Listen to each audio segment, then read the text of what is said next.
It's that time of the year. Fantasy football drafts are taking place. And today on the show, we are going to share the players that we are pounding the table for and how it relates to our lives as followers of Jesus. Let's unpack it.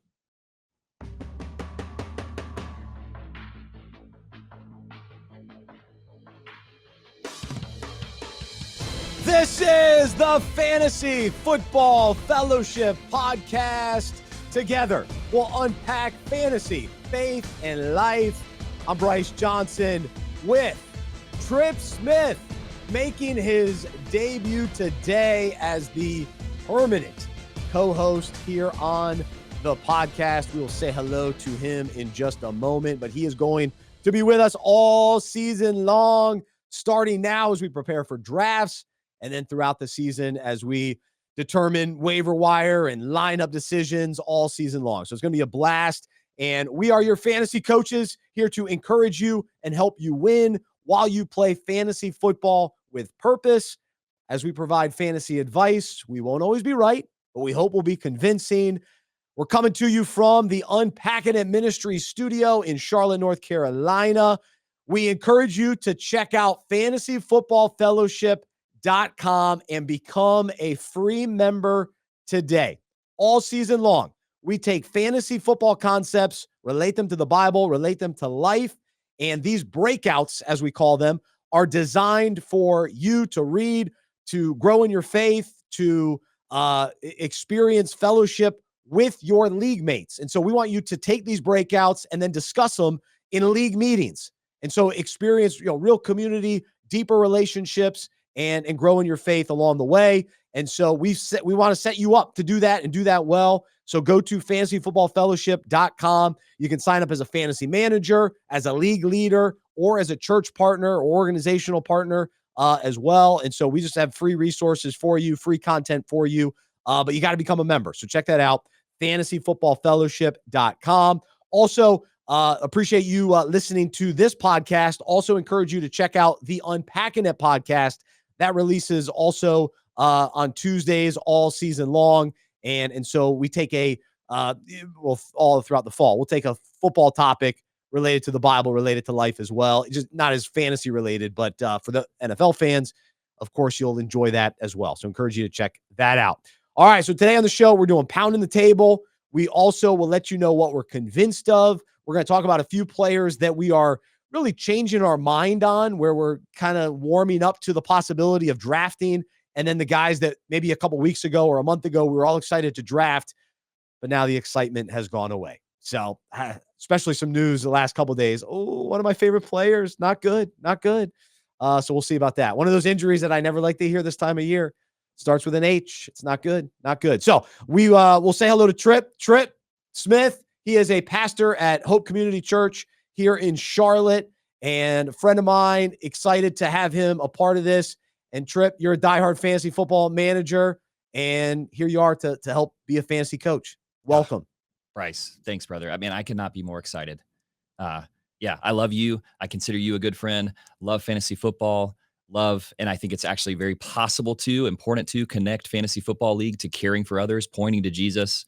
And so, man, this is just the perfect convergence of so many things that I love. And I'm excited to, use the word permanent a minute ago. The permanent host going forward. Felt like a big word, made me feel really excited. Yeah, I'm excited to be here with you, man. And looking forward to the journey together this season and hopefully seasons to come. Absolutely. No, we're thrilled to have you a part of this. And so it's going to be fun. Aaron's our producer. And so we are locked and loaded, ready to go. So we will begin this show going live at 2:45 on Tuesday afternoons, Eastern time, starting the first week of September. So this one's recorded, but some of you maybe are watching this live on Facebook and YouTube. But starting in September, we'll be live to where you can actually interact, ask us questions in real time. And so we're excited about that and wanting to get everybody ready for kind of waiver wires during the season and that kind of thing. So today, though, we're talking pounding the table. And so before we do that, though, just curious, kind of a couple fantasy questions on your end. The amount of time you've been playing or the number of seasons you've been playing, and then just sort of your overall fantasy philosophy, if you can kind of break it down a little bit. Give us just a little insight. Yeah. I started playing fantasy football 2011, I think it was. The reason I know that is because I went and looked back at my first season ever. I can remember where I was when I drafted that first team, and I can remember that my RB1 was Maurice Jones-Drew, which in 2011 was a very good thing because that was the season that he went for something like 1,900 all-purpose yards. I think he rushed for 1,600 yards, averaged 100 yards a game. And man, I was all in on MJD. I said, I don't care where he's being drafted next season. I'm picking him again. I love Maurice Jones-Drew. And then he played 5 games that season. And so within my first 2 seasons, experienced the highs and lows of fantasy football. Was invited to that first league, but came home and quickly started a home league with some buddies that I grew up with. And we're now in our 14th season this year. We got our draft for the home league coming up in just a couple of weeks. I love fantasy football. As far as philosophy goes, man, that's a good question. And I think it's something that's important to think about before every season begins. I used to be like a stud RB guy, and maybe it was because of that beginning with Maurice Jones-Drew, but the NFL was different back then. You had to get one of those like stud RBs. And there were probably 10 to 12 guys that were going to get, 300 carries a season, 1,200 yards. So I used to be just all in on the running backs, and I have swung the other end of the spectrum in a major way. So love wide receivers, which you've got your jersey on today. You walk in, I thought it was Dez Bryant, but it's CeeDee Lamb. Love CeeDee Lamb. Love the sort of high end wide receiver. Wearing my CeeDee Lamb jersey today because I'm starting to get a little concerned that the season may not pan out for CeeDee the way that I was hoping it would a couple of months ago. It was great if you had CeeDee Lamb on your team last season. I'm worried about CeeDee and the Cowboys this year. So I got to wear the jersey before the season starts in case he holds out. Okay. All right. So if you're drafting in the top 5, are you taking him? I love him so much that just as a fan, I probably still would. And I still think that at the end, he's going to be there for game 1. I still think the most likely scenario is that the Cowboys score a lot, throw a lot. CeeDee has a lot of fantasy points. Every passing day, I'm getting more nervous about that prediction, that prognostication. So I'm still taking him. Ask me again in a week, 2 weeks. I really hope that we hear about contract news soon for him. In July, I found out, or whenever I found out this summer, that I've got the number 2 pick in my long-standing league. And at the time, it was like, hey, CeeDee Lamb is going to be the number 2 pick this year, ADP, that kind of thing. And I made a decision at that point. I go, you know what? I'm going Bijan Robinson, and he's kind of my ride or die right now. It's like I'm locked in, and I will notice there are more people are coming on to that bandwagon. I was listening to fantasy radio all weekend long, and there are others joining me in that. And to your point, the number of days that go by with some of this uncertainty in Dallas. I read something today. Brandon Cooks is all set for taking over the number 1 role. So the role he's been waiting for. So we'll see. So anyway, I stand by my Bijan. I'm passing on CeeDee Lamb this year. So sorry, but you're at least representing the jersey today. I think I still take him over Bijan, but I can't blame anyone who makes that decision. And a week from now, I might be on your side, man. Yeah, it's getting a little nerve-wracking. Little dicey. All right, speaking of Bijan, we begin this first segment. We call it our breakout segment, and we take fantasy concepts related to the Bible, related to life, and this concept of pounding the table. These are players that, we will share our players today, but you probably have them too. If you listen to fantasy analysts, if you even go back to the NFL draft, there are scouts and GMs. You just think about the movie Draft Day with Kevin Costner. There's the guys that you're willing to pound the table for, that you make a racket about. You declare your allegiance to that player. It's the no matter what, I'm in. I want this guy on my team, and I'll do whatever it takes, and I'm going to tell you about it. I'm going to tell you how great he is. Now, sometimes you don't want to tell your league mates, but if you're talking to people outside of your league, you're saying, I can't wait to draft this player. I know that he's going to be good. I know that he's trustworthy. I know that I'm going to target him, all those kinds of things. And so to get this started, Bijan Robinson has been that guy for me. Here are the other players that I am pounding the table for. Dalton Kincaid with the Buffalo Bills. Yes, their wide receivers will be okay, but Dalton Kincaid is going to be the guy, the number one passing threat or receiving threat in that passing attack in Buffalo. I'm also pounding the table for DK Metcalf. And he's been a guy that he has been a wide receiver one before, but he's also slipped to sort of that, that wide receiver two guy, maybe a little bit of an underachiever. But I love getting him late in the second round, third round. And so I think he's going to have a huge year with a new coaching staff. I'm all in on DK Metcalf. And then every single episode, I've said it over and over, Kimani Vidal. I'm not going away from it. I continue to pound the table. LA Chargers running back. He may be third or fourth on the depth chart now, but he won't be for long. He will not be for long. And then I'm also pounding the table for Chase Brown. He's not great in the preseason game, but I was reminded today, last year, he had the second fastest run of the season. The guy's got speed. He's a weapon in that Cincinnati Bengals offense. So Chase Brown is another guy I'm pounding the table for. Tripp, give me a couple names. Who are you pounding the table for this year? Look, man, I'm with you on DK. I'm with you on DK Metcalf. DK had a bad season last year, right? Do you remember what he finished? It was like, depending on your scoring format, it was like wide receiver 16 or 18. And at Still least, a stud. According to Fantasy Pros, he's being drafted at his floor right now. I don't think, barring an injury, which is true for every player, that if you draft DK, you're going to be at where he's going right now. You're going to be disappointed. I want to talk about, since you went with a high end guy with Bijan, I want to talk about Amon-Ra St. Brown. Ooh, okay. Here's my bold prediction for this season. Amon-Ra St. Brown will be the highest scoring non-quarterback in fantasy football this year.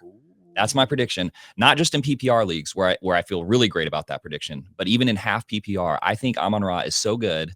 The Lions don't play outside until week 14, which is a huge deal. Say that again. Huge. They are in domes. They play so fast inside. They score. They move the ball so quickly and score so much that I think, again, barring injury, which Amon-Ra, he gets a little nicked up every once in a while. I just think that he could be the wide receiver one and maybe the highest scoring player overall. That's a non-quarterback, I should say. That's a bold statement, but reasonable. He's right there in the mix with the top receivers for sure. And to your point, though, Detroit's schedule, the home games, the dome games, it sets them up nicely. But also, I've noticed in a lot of mock drafts, I mean, you can get Jared Goff so cheap. Yes, he's absolutely worth snagging. Yeah, because if St. Brown does what you think he can do, and I think that's possible for sure, Goff's going to put up pretty good numbers. Oh, yeah, for sure. Yeah, you got to pay up for Amon-Ra. Goff, you don't. He's free. QB 14 or something like that. That's a stack that you could feel great about all season long if you get those two guys together. So I love Amon-Ra St. Brown this season. Things keep going the way they're going with Ceedee. Maybe I'm starting to think about Amon-Ra up there in one of those top three guys, which, bold prediction, I guess, but I love him. Another wide receiver, Dionte Johnson. Now, we're here in Charlotte. Yes. I am a lifelong aspiring Panthers fan. I say aspiring because they make it hard. They make it hard sometimes. Struggling. But hey, look, last year, Adam Thielen, older wide receiver, even when, the Panthers were terrible last season. It was a rough season. And there were weeks where Adam Thielen still won you the week. He was a relevant receiver for huge portions of the season last year. I think that guy is Dionte Johnson this year. I don't think that the Panthers are as bad as they were last year. It might still be tough. They're not going to be as bad. I think Dionte Johnson is a really, really good wide receiver who, in a similarly difficult situation in Pittsburgh last year, frankly, kind of checked out a little bit. So if I have a concern, it's maybe kind of the tendency to take plays off and take games off if things aren't going well. But I think he's going to get a ton of targets. And I love Dionte. I have Dionte Johnson on every team that I've drafted so far this season, every mock draft that I've done. It's just like, he's your wide receiver 4. And I think he could be a strong wide receiver 2, maybe, So I love Dionte as well. No, I agree. I think, if you're drafting him as a fourth wide receiver, you will get more production than that. Yeah, for sure. With the guys around him, ADP, yes, the value is there. And listen, he's done it with mediocre quarterback play. And so I'm not expecting Bryce Young to be a superstar by any means. That's not my judgment of him yet. I got to see it to believe it. But even if he, to your point, does similar to last year, Dionte Johnson can put up big fantasy numbers, especially where you draft him. So yes, I will pound the table for Dionte as well. Last year, I pounded the table for Adam Thielen. And I hate to go against him, but I feel like Dionte's the guy. I mean, Thielen still may be serviceable as well. I mean, I think he's going to be playing and good, and he's got the relationship with Bryce Young, so he's not going to be. You're not going to feel too bad about him either. Interesting. Yeah. So these are the players that we are pounding the table for, and again, it's this mindset of this is the guy that I believe in. I'm behind. I'm putting my my draft picks or auction dollars behind this guy, and I'm all in. And so we're willing to make the case for why that is true and why we believe in these players. And so the parallel for us today as followers of Jesus, what are we pounding the table for when it really matters? Beyond fantasy football, really, what are we most passionate about? Or who are we most passionate about? And who do we speak up about? And who have we made it clear that this is who our allegiance is to? And are we more likely to pound the table for our favorite political candidate, our favorite fantasy player, our favorite coach, our favorite team, our favorite leadership guru that we listen to? Is that who we're pounding the table? Oh, I got to tell you about this guy. I got to tell you about this guy. Is that who we are? Or are we truly passionate, vocal, excited about telling people about Jesus? Is that who we're pounding the table for? And it is a convicting thing to consider. It just comes down to, do we really believe that Jesus is who he says he is? And is he truly the Lord of our life, the most important person in our life, the one that we've oriented our whole life around? And we want everyone to know it. And listen, the pounding the table, maybe that's a little, that's a little annoying. That's a little extreme. That's fine. You don't have to actually pound the table. We're not, banging the Bible over people's heads. I'm not talking about that, but we're talking about, in theory, it's when we see it with fantasy. It's like, man, this guy, I'm just so excited about. You start talking about Dalton Kincaid and the possibility of him being the number one tight end this year. I get all excited. Look at my veins popping out. But what about when I'm talking about Jesus? Now you get to see me on this show, and I get passionate about it on the podcast. But day to day, I could definitely be more passionate with certain people, certain relationships that I've got to speak up. I got to talk about Jesus to them and pound the table and let them know, here's why I believe. Here's why I'm so passionate. Here's how he's changed my life. Here's how I know that he will come through. I know he'll deliver. I know that he'll live up to his promises. And he's way more trustworthy, without a doubt, than any running back that we're putting our trust in. Way more than the Travis Etienne jersey that I've got hanging on my wall, right? So Tripp, when you hear this parallel, what are some things that come to mind for you? I mean, that last point is a good one, right? Because it's like we put our hope, we put our passion into so many things in this life that are fickle, that come and go, that change with the direction of the wind, right? And whether that's a sports team or the way things are going at work, a human relationship, right? Jesus is that solid rock on which I stand, right?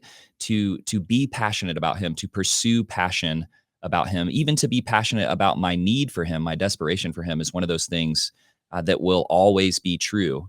And isn't it the case, man? I mean, maybe this is just me. I'm ready to talk to my friends about the fantasy player that I'm passionate about, the most recent TV show or movie that I watched that I'm passionate about. When Jesus comes up, I start to get a little nervous. Are they going to want to talk about this? Are they going to want to know about this? Right. I mean, and I just think you don't have to relinquish your other passions to share with people your passion for Jesus. It's so important, especially for people who don't know Christ yet, to know, hey, here's a friend, a dude that I play fantasy football with, who likes fantasy as much as I do. And he also loves Jesus, and he's willing to talk about it. And it's just a normal guy like me who is passionate about Christ. I think when people see that, even if they're not believers yet, it opens their eyes to the possibility of knowing and loving and have a vibrant relationship with Jesus, and not having that be the only thing that you're known for. It's the foremost thing that I want to be known for, and I want people to play fantasy football with me as well. And that's a pretty great combo. So. Amen. Well, when I listen to someone who is pounding the table for a certain fantasy player, I listen in. I go, Uh-huh. okay, what's his case? He's making a case for this guy. He's really passionate about it. He really believes this. So I got to take notice and I got to consider it for myself. Okay, do I want to draft this guy? And look at the information and that kind of thing.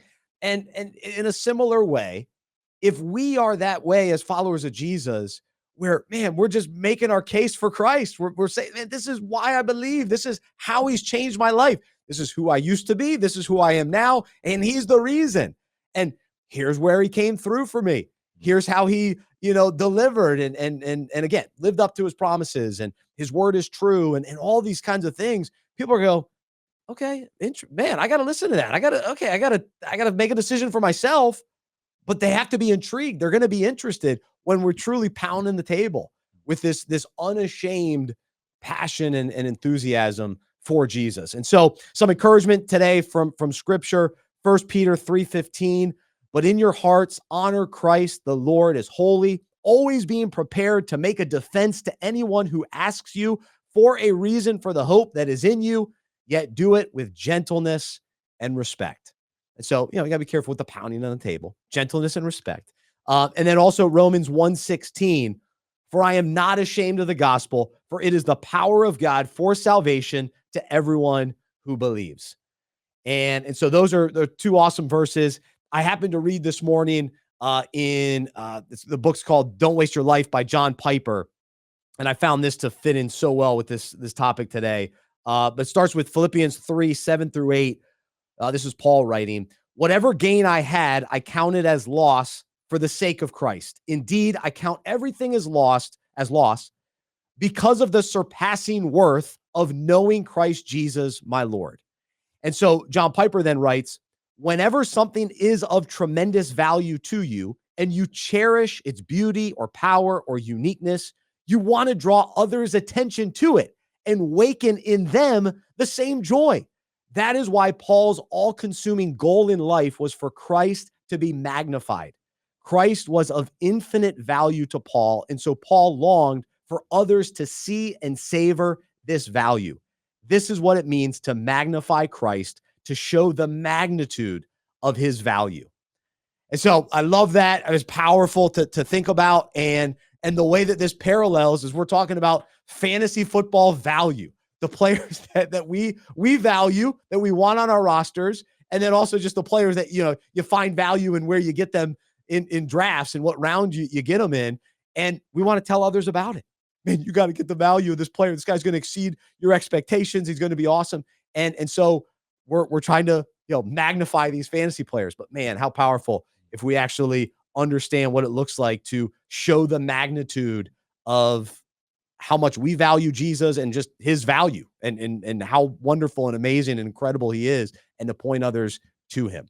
So it's an incredible challenge and an encouragement to all of us. Any final thoughts on this breakout today? Amen, man. Yeah, I love that quote from Piper. I love that verse from Philippians. I mean, I think here's the thing.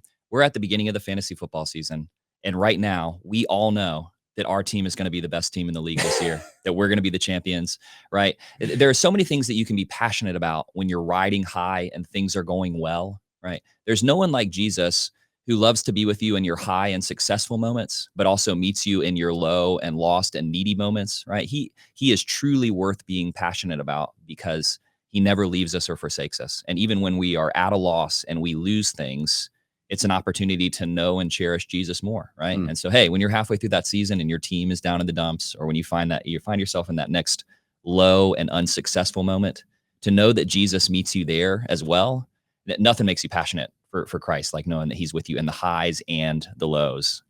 And yeah, you hit the nail right on the head with that Philippians 3 verse there, Bryce. I love that. It's awesome. Amen. So today, let's stand firm as Christ's ambassadors and boldly share the gospel, pounding the table, so to speak, and let's lovingly and graciously tell others and pound the table that he is the answer and the one that we truly need and the one that people are looking for. And that our hope is in him and that we know he always delivers. And so that's the hope, that's the promise, that's what we cling to. And so I hope that that's an encouragement to all of us today. So that's this week's breakout. For more breakouts all season long, You can become a member on fantasyfootballfellowship.com. You can read the breakouts and discuss them with your league. And then we'll talk about them here on the show every week as well. So you can get a little bit more insight and different thoughts from Tripp and I as well. But again, that's fantasyfootballfellowship.com. All right, let's jump into our next segment today. And we will do this all season long, but we talk about what we're convinced of. And so today we are each going to share about a team that we are convinced of.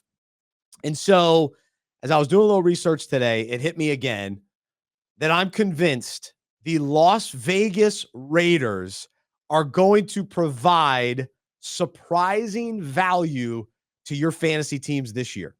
I am convinced you should buy in. I'm convinced that Gardner Minshew can deliver fantasy production. Like, he's not necessarily great as a starting quarterback on your fantasy team, but he throws the ball. He gets other guys involved. He keeps the offense moving.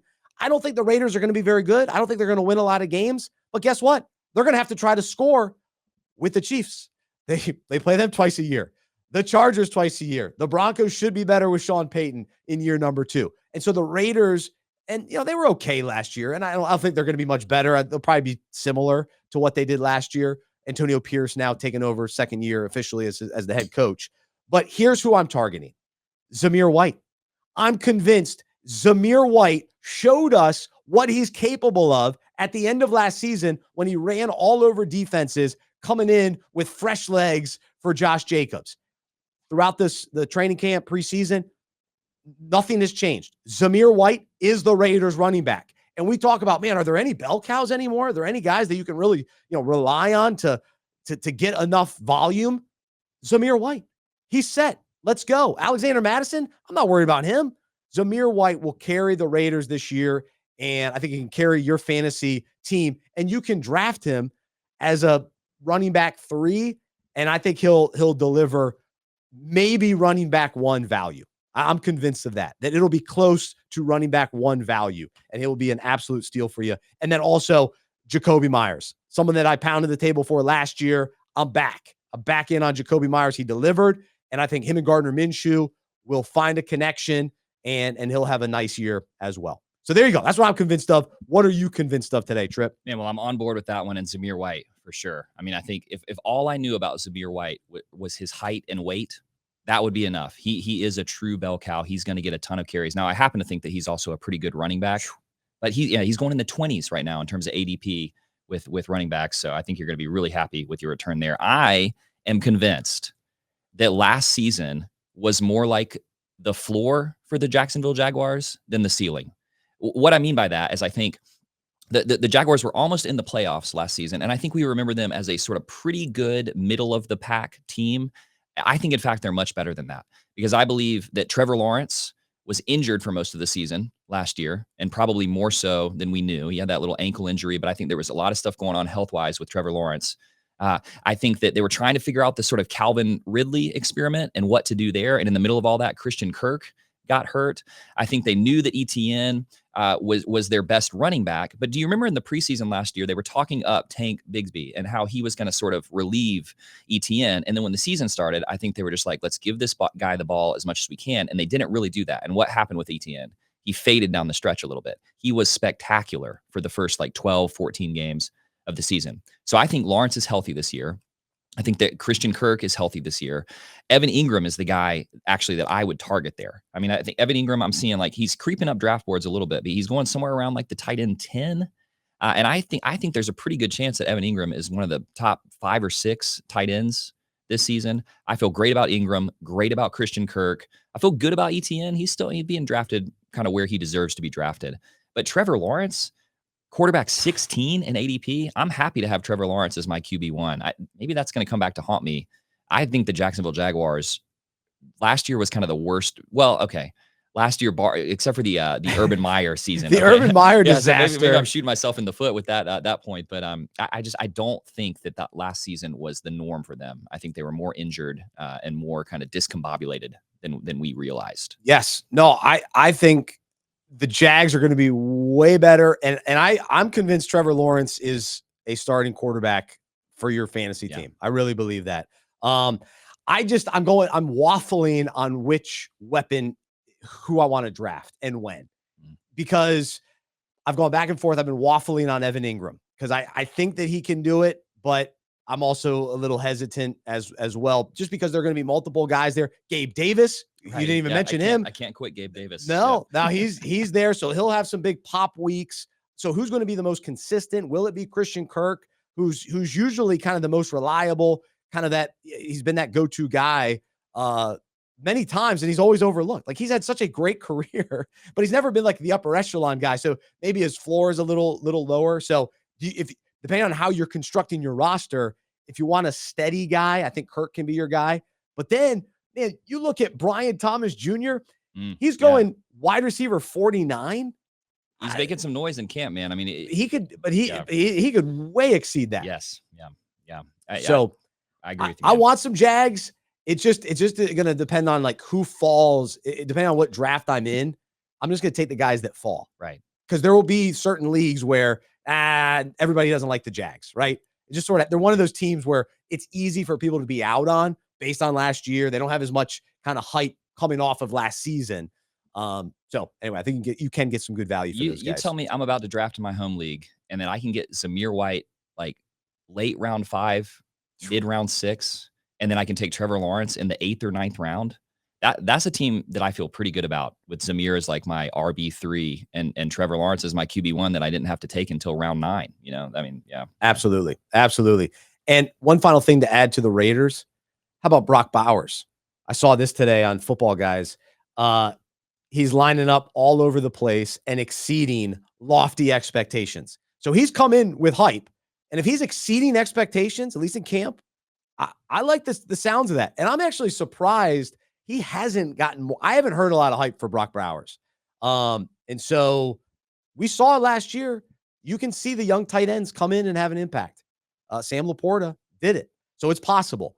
Now, the Raiders, people are, Gardner, right. Minshew. I think Minshew can make this happen. And I'm also convinced he's beating out Aiden O'Connell. Give me a break. Come on. Minshew's got it. I mean, they were a dropped pass away from making the playoffs last year with Minshew. Yeah. Well, he was with the Colts. With the Colts. That's what I'm saying. Yeah. The Colts last year, I think they dropped that pass in like the final game that would have gotten them a first down. I mean, they would have been in the playoffs. So I think Minshew is a legit mid-tier quarterback now. Yeah. He's not my starter in fantasy, but he can hold up quality players on a real life football team. So. Absolutely. So so that's what we're convinced of. We're going to talk about some names of players where our mind is changing about these guys. And here's part of pounding the table. It feels like, all right, I'm stuck with these guys if I'm pounding the table for them, which, I think the guys that we mentioned in that segment, I feel I've been convinced the last, month and a half, and I'm sticking with it. I'm sticking with my, my gut on that. I'm loyal to those guys. But there are some guys that maybe I was out on, I'm coming around on, and guys that I really believed in, now I'm getting nervous about drafting. And so we'll start with some guys that we're coming around on. And in years past, I really liked Romeo Dobbs, but you get a little excited. You're like, ooh, Christian Watson, maybe this will finally be the big year, kind of where he puts it all together for a full season. So there's some hype around him. Then you got Jaden Reed. Last year was the new guy, the weapon, and ooh, maybe him and Jordan Love have the connection. And who's been solid all off season? Romeo Dobbs. He's kind of the Christian Kirk of this too. Like, there's just certain receivers that are just more trustworthy, that are going to be consistent, and maybe they don't have this huge ceiling, or they're as I don't know the word, but you're just like, you're so excited surrounding them, the hype, the playmakers, the big playmakers, but they just catch balls, they catch touchdowns. I think Romeo Dobbs is that guy. So I'm now targeting him later in drafts. So I like him.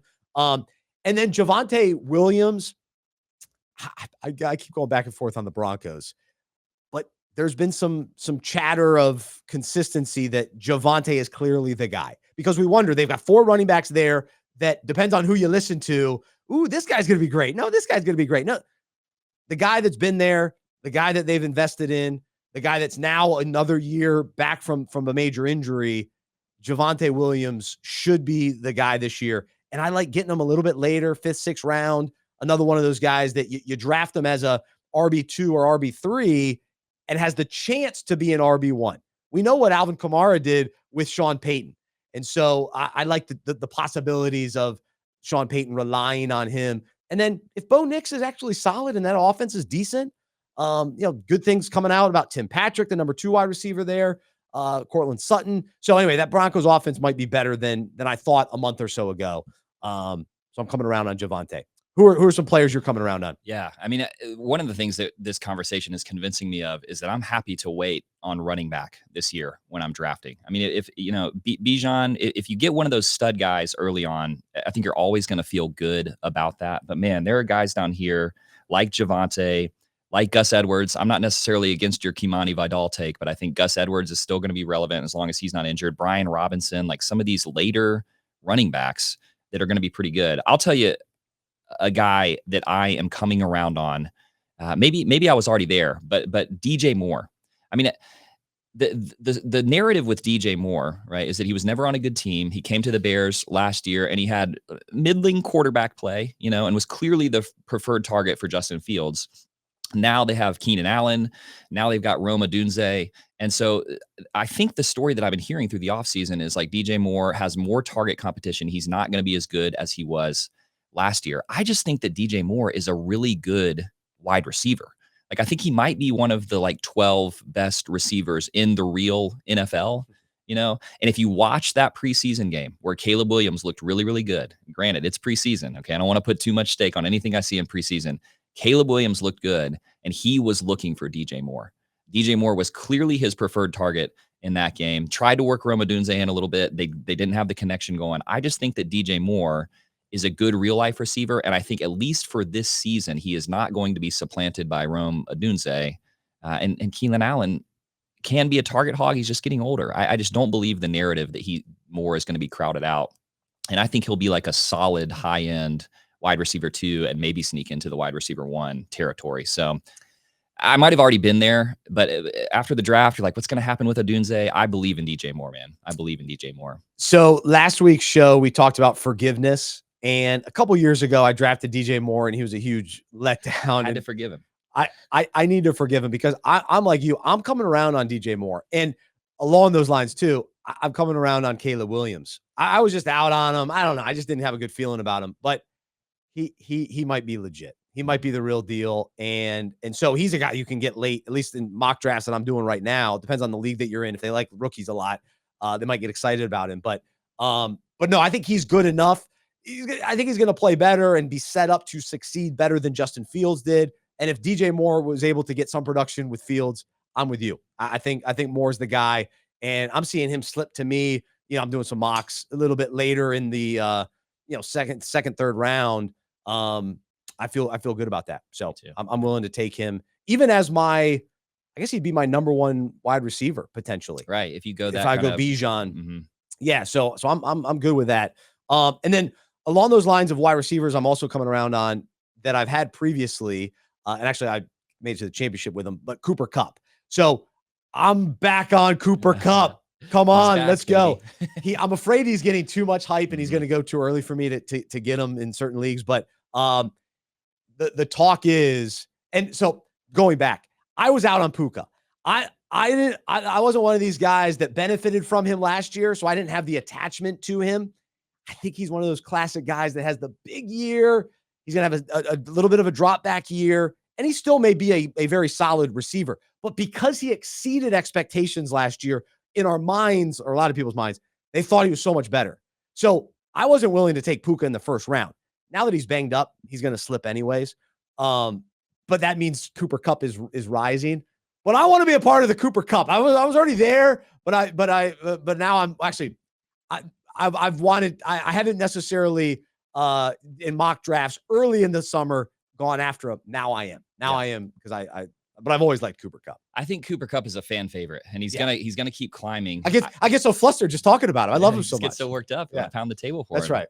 I mean, I think if I drafted Cooper Kupp and he is if he's the wide receiver 3 after 8 weeks, I'm probably thinking about trading him. To be honest, the injury concern, the age is what I'm worried about there. But I'm with you. I love Cooper Kupp. Stafford loves him. Stafford loves him. And they don't want to throw the ball to Puka as much as they did last year. Their hand was forced last year. I mean, he was their only receiver. They had to do that. They don't want to do that again. Do we have time for one more? One more. Let me hear it. All right. Let me paint a little picture for you. Let me tell you a story. Okay. Carolina Panthers. Again, I'm not being a homer here. Okay. They will not be as bad as they were last year. They're still going to be bad. Okay. It's going to be a tough season. We're rebuilding. Maybe we're moving in the right direction with Canales. Maybe we can get Bryce Young's confidence back up a little bit. If the Carolina Panthers are their bye is in week 10. If let's say they start off 2-4, okay, they're not rushing Jonathan Brooks back from injury. Okay. Jonathan Brooks is their first round running back pick. He's going to be great long-term. If the season is going the way that I think that it's going to go, they're not going to, week 4, when they're saying that he'll be ready to come back, they're not just going to give Jonathan Brooks 25 touches starting in week 4 and onward. Well, who's the running back for the Panthers? It's Chuba Hubbard. He's not exciting. He's not, it's not a cool pick. All right. But if you take Chuba Hubbard later in the draft as like your RB4, or if you're doing one of those low RB strategies, wide receiver heavy, you take him as your RB3. Like, I really think that we might not see much of Jonathan Brooks until after the bye week. I don't know why they rush him back from injury and just as he's learning to be a professional running back, if they start off the season 3-6 or something like that. So Chuba Hubbard is one of these guys I'm taking as an insurance policy, thinking maybe, 5 weeks into the season, he's got sort of like low end RB2 stats. And then I'm looking to trade him, or he's a good injury insurance. But Chuba Hubbard, now if we get to like week 11, week 12, and Brooks starts getting more carries, that's going to hurt down the stretch. But I think he's going to get you 2/3 of the regular season for cheap. So I don't disagree. I'm hesitant because I'm afraid. I want you to disagree if you do disagree. Well, I'm afraid Miles Sanders is going to be in this mix too. And so I kind of put the Panthers backfield in that confusing backfield that I almost want to avoid. Now, I agree with you in the sense that Chuba Hubbard is going to be solid to start the season, but Jonathan Brooks could be a league winner late in the year. Yeah. Where they just rely on him. They give him a ton of carries at the end of the season, and that's the fantasy playoffs. Right. So if you're in a position to get Jonathan Brooks as a guy that you can stash on your bench, and you're so top heavy, and you have a really strong team, and you remain healthy, and that you can keep him on your bench, like, it could benefit you in a big way. I believe that. But I also could see all 3 guys just doing this committee thing and waiting for next year for Jonathan Brooks. I agree. When you got a young running back like that, what do you do at the end of the season when the season is kind of lost? You see what you got there. You give him some carries, get him used to the NFL workload. Totally with you on Jonathan Brooks. Cannot agree with the Miles Sanders take. I'm not worried about Miles Sanders. I've got his jersey in the other room. I'm hanging on. I'm hanging on to the Miles Sanders. You're making me second guess myself, but I think I'm sticking with my Chuba Hubbard take here as a cheap late running back that you can get as kind of some insurance. Yes. No, I'm in favor of that. It's just, be prepared that Miles Sanders is going to surprise us, because for whatever reason, last year's coaching staff did not like Miles Sanders. It did not work. Why they brought him in and then not, it just didn't.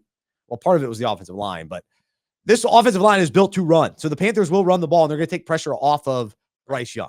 Yeah. They're going to throw to Dionte Johnson. We'll see, man. We're sticking to that. We'll see. Maybe you're right about Miles. Yeah. All right. So the last thing, we'll wrap up with this. The players that we've lost excitement for, guys that we were all excited about a couple weeks ago. Really, this has to do with injuries, and I mentioned it at the top: hamstring injuries. Oh, I hate to hear about the hamstrings. And here's where I'm torn too as a fantasy manager. You mentioned not looking too much into preseason. All of this information this time of year, we're trying to factor it in. We're putting it through the lens. We're trying to figure out, all right, what's true? What do we cling to? All that kind of thing. Well, injuries right before the draft. Like, I'm drafting this weekend for my big league. And some of this latest news with injuries, it's like on my mind. And so you just subconsciously, or maybe consciously, you start crossing guys off. You're like, he's injured. But some of these injuries are just preseason injuries, and they'll be fine. They'll be back. They're ready to go. They'll be week 1. And so if you can actually get some of these guys for value, you're in good shape. But here are the players that I'm concerned about. Jahmyr Gibbs, hamstring. Even Laporta, hamstring. Rashid Shaheed, I'm starting to sour on him a little bit. And then Hollywood Brown with a nasty shoulder injury. So that's concerning. I'm not real high on Malik Neighbors just because the Giants, but he's another injury that you're like, oh gosh, the excitement is wavering there.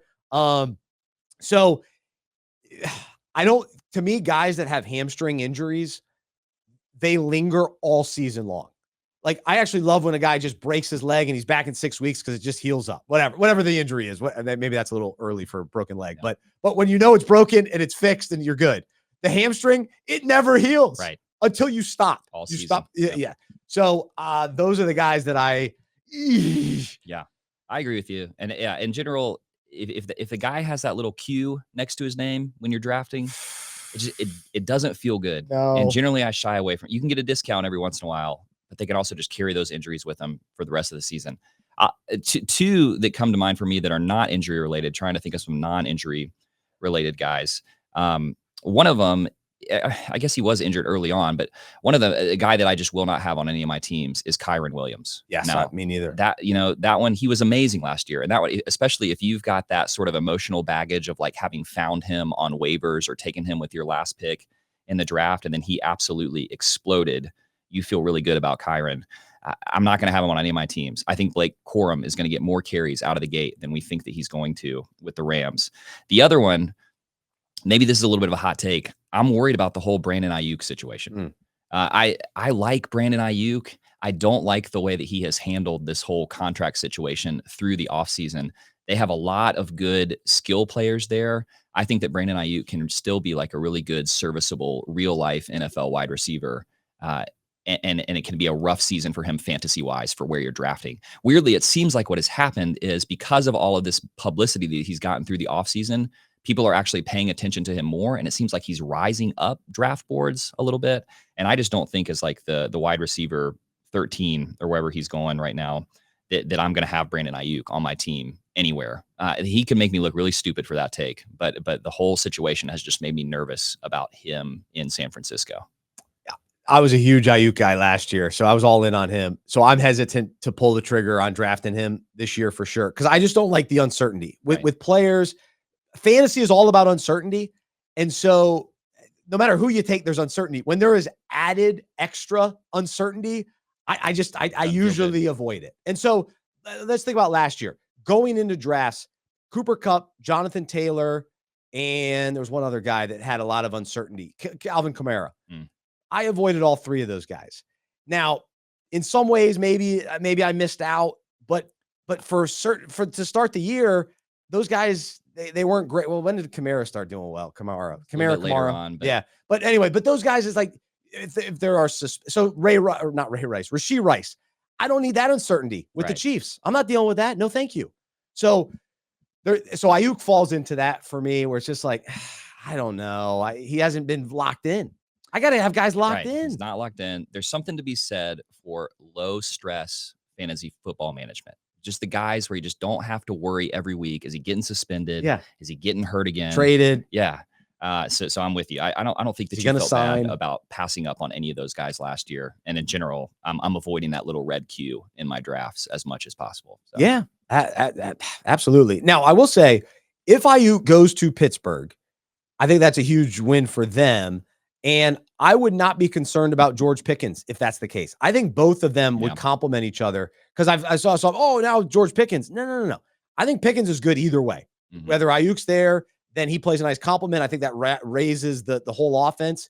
And if Pickens is the only guy there, he's just going to have a ton of volume. Yeah. He might not get as many touchdowns because I'm not sure they will move the ball quite as well as if they had a true number 2 or number 1, in that case, receiver. So, fully agree. Yep. One last guy, speaking of the Steelers, that I'm waffling on a little bit. So I was real hot and heavy for Jalen Warren, pounding the table for Jalen Warren.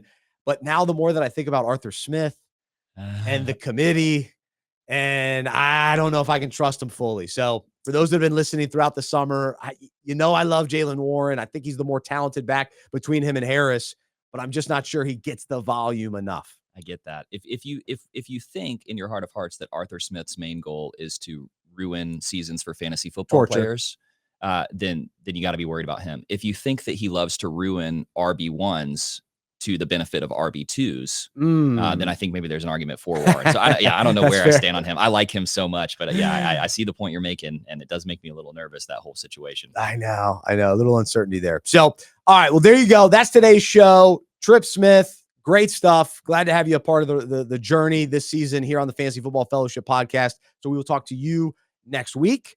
And any final thoughts? Best time of the year, right here. We go. All of our teams are championship contenders. It's the season of eternal optimism. Let's go. In week 3, ask me again. Maybe not anymore in week 3, week 4, but it's fun time of year. That's right. I'm heading into my big draft this weekend. A ring is on the line. These 2 rings I have in the studio. Look at that I'm thing. fighting for another one. So I'll let you know how that turns out next week. But for Tripp, for Aaron, our producer, I'm Bryce.